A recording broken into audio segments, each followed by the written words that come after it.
Continuing our talks about the little nails to hold the house together, here's another little nail that just gets overlooked all the time. Okay, what I'm working on is just little nails. When you see a house being built, you hear the nail guns going off like crazy, right? But what you don't realize is there's a finisher that comes through, and that finisher is putting all the little nails in. And the little nails is what actually keeps the structure together.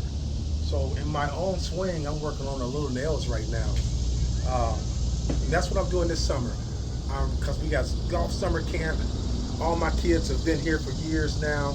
It allows me to send them out golfing, train them as they standing right there, and I can work on my own swing. So I'm working on my own swing big time this summer. So the move I'm working on is just feeling that this target side calf is going out while the hands are still high. Right? That's going to move my whole pelvic 3 to 4 inches on the target side of the ball, which eventually will move that low point 3 to 4 inches on the side on that target side of the ball. I mean, this is just a very, very good drill for me. Again, I'm working on my little nails, so I'm here, and then I feel this calf is getting this way. Sam Snead did it how? He did the squat, right? Hogan did what? Here, and then Hogan got kind of right here, okay? Hogan kind of leaned into it, right? Sergio Garcia, he gets here with it. Same thing. That calf got to get more toward the target. These are the little things that people are not paying attention to. If you draw a line in a dress and draw that line right down your target side, you'd be amazed at how much this target side has moved on past going toward the target from the line. So the line will be here, but when the hands get to the top, not even to the top, when the hands get about first parallel, this is already happening. And then the hands are still going up to the top. That stretch shortening cycle. And that's how you hit balls. That's how you gain power. The stretch shortening cycle. All right, so here we go. I'm just feeling, but I'm actually feeling it, get this motion.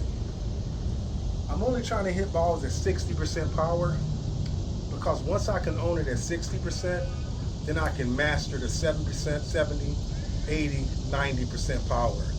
If I try to just jump right to 90%, it's not going to transfer to the golf course. So I have to bleed this in.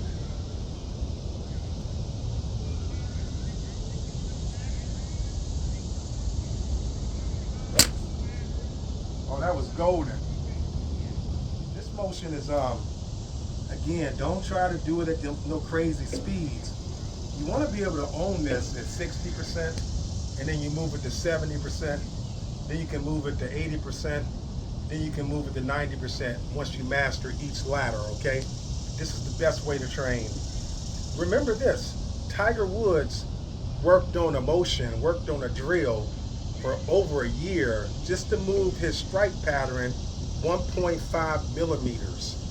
Just 1.5 millimeters. But he was dedicated to that motion. You know, what he was working on was depth. He was getting more depth. So people saw him doing this, right? And he would do it sometimes before he took a swing as a reminder, okay? So I'm working on depth in all my drills in the morning, but I'm also working on some little nails where I'm getting this motion, that separation, that right there, that calf is kind of banking, right? And when I get it, it's golden. But I'm patient with it. I'm, 8 to 12 weeks probably. Oh, that's so clean. That is so clean. So me working on my depth 5-6 days a week while summer camp is in, my normal shot shape is a draw, but my shot shape is transforming to a tight baby cut shot because I'm taking the hands and the form rotation out of the golf swing, and I'm squaring the club face with more body now. And when I first started golfing, I played the fade for 10 years, and then I went to a draw for forever. And then, but I can hit all the shots on demand, but my normal shot shape has been a draw for probably 15 years. But but now it's shaking into a gut shot, you know, which I don't mind. I don't mind it.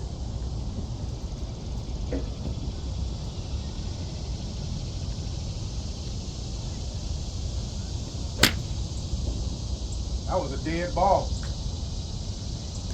That ball got about 15 feet in the air. And did you hear it?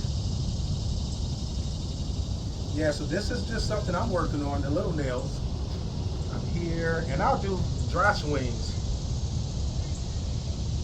And then drop the club back. Freeze. Drop the club back. Freeze. I want this target side shoulder to feel like it's staying to the target, close to the target as long as possible. That's my next little nail that I'm gonna work on after I get this. It's gonna be that target side shoulder feeling, staying right back here as long as possible. And then boom, the functional swing plane is where I'm gonna turn it on. Just working on little nails the rest of 2026.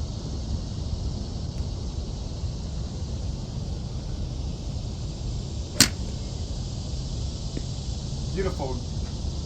Oh, 2-yard cut. Yeah, so my personal swing journey, and the reason why